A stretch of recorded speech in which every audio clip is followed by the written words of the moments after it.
You're listening to Systemic Error Podcast. The failure was designed.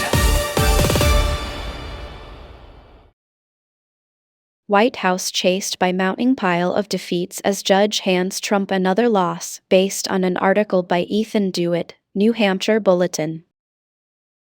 Federal power, local data, and the familiar lie of security. Power lives at the top. This story is not about an abstract election dispute. It is about the Trump administration using the Justice Department to press states for their full voter files, including confidential data like driver's license numbers, partial social security numbers, dates of birth, phone numbers, and email addresses. New Hampshire refused, sued, and won. 10 district courts and 1 circuit court have now rejected the federal push in similar cases. That is the real power structure here, not voters, not county clerks, not even state officials alone, but a White House-backed federal apparatus trying to widen its reach under the language of election administration. Election security as cover. The administration says it wants the records to investigate voting system security and state compliance with federal law. That is the public rationale. But the source text also says a DOJ attorney admitted in Rhode Island that the data was meant to be shared with the Department of Homeland Security and used to monitor citizenship status.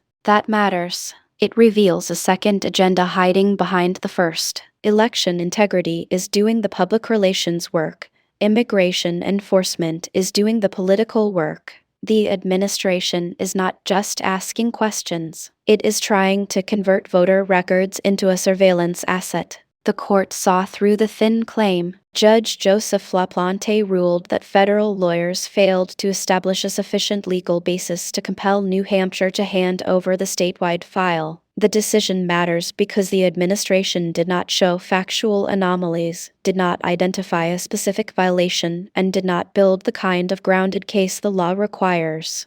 In other words, the federal government did not arrive with evidence. It arrived with a demand. The article makes that point more clearly than it may intend to. The DOJ tried to turn a vague national suspicion into a legal entitlement to broad personal data. The court rejected that move because there was no real basis, only a sweeping fishing expedition dressed up as oversight. New Hampshire is not the exception. New Hampshire is especially revealing because the resistance did not come only from Democrats. The state's Secretary of State, Dave Scanlon, is a Republican, and he refused the request under state law. Former Republican State Representative Neil Kirk also intervened to defend privacy. That detail strips away the lazy partisan script. This was not blue states resisting Trump. It was a state defending its own law against federal overreach, with people across the political spectrum recognizing that private voter data is not the president's personal inventory. That bipartisan resistance is the part worth noticing. It shows how extreme the federal demand was. Privacy is the battlefield. The article repeatedly returns to privacy because that is where the harm lies. Voter rolls contain more than public-facing information. The confidential tier includes sensitive identifiers that do not belong in the hands of the political administration looking for leverage. The interveners were not performing theatrics. They were protecting themselves and other voters from a federal system that had not justified its reach. The sharper political point is this: the state did not need to prove privacy mattered. The federal government had to prove it needed access. It failed.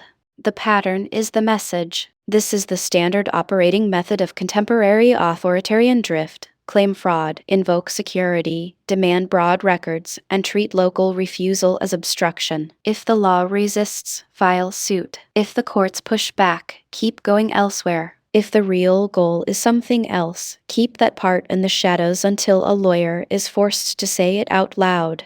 The story is not about a mistaken request. It is about institutional appetite. The federal government wanted access it had not earned, then tried to wrap that reach in legal terminology and patriotic anxiety. New Hampshire's win matters because it exposed the tactic: power first, justification later, and privacy only when someone else is forced to defend it.